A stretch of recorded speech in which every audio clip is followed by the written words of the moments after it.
Hey everyone, off the Mike Sports Network here. The NFL season is all but over. One more game to play. Lions and Vikings for the number one seed in the NFC is yet to be played, but most of playoff positioning has been decided.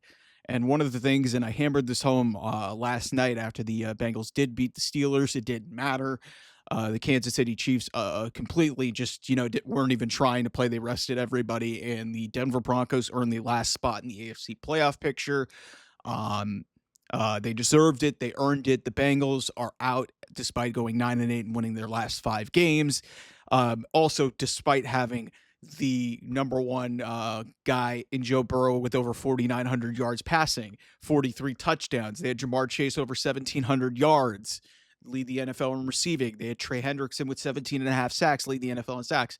And yet that team, regarded as maybe the most dangerous team and the biggest threat to the Kansas City Chiefs, positioning for a three-peat and going to the Super Bowl again, the Bengals are out of the playoffs. And I talked about this yesterday. I think it completely lies at the feet of Zach Taylor. But big picture, um, the Cincinnati Bengals in 2024 are going to go down as one of the biggest missed opportunities and one of the biggest failures in NFL history, because I just went through every bit of data to tell you that this team should be in the playoffs and should at least be an 11 to 12 win team. They're 9-8. They started the season 4-8. They were 0-3 to start the season.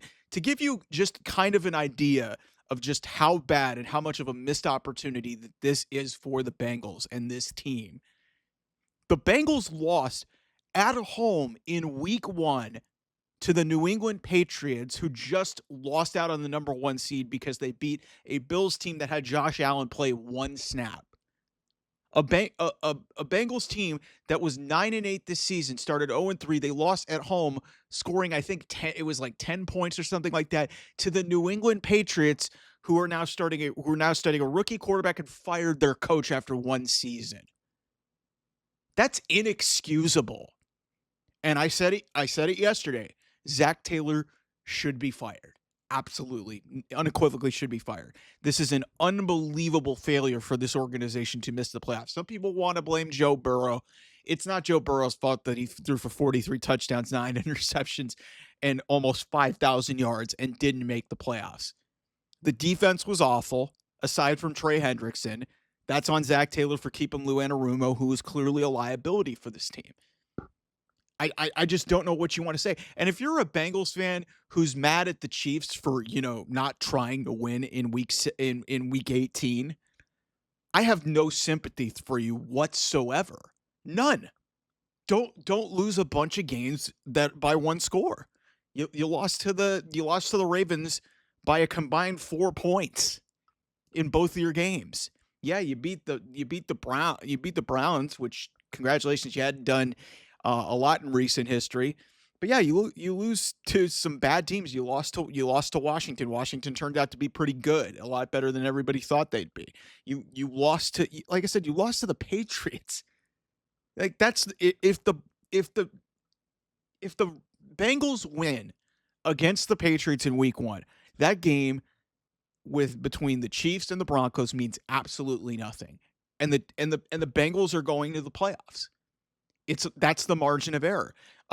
You could say, hey, the Chiefs could have the Chiefs probably got the benefit of a pass interference call in that late field goal game early in the season. I don't care. Like, don't be leaving games up to chance like that. And for the record, for any of you Bengals fans are saying that the NFL is rigging everything to go to the Chiefs, that's ridiculous. So I have no sympathy for Bengals fans whatsoever. You made your bed. You kept Zach Taylor on this team, and he is the reason that's holding this team back. They're 9-8.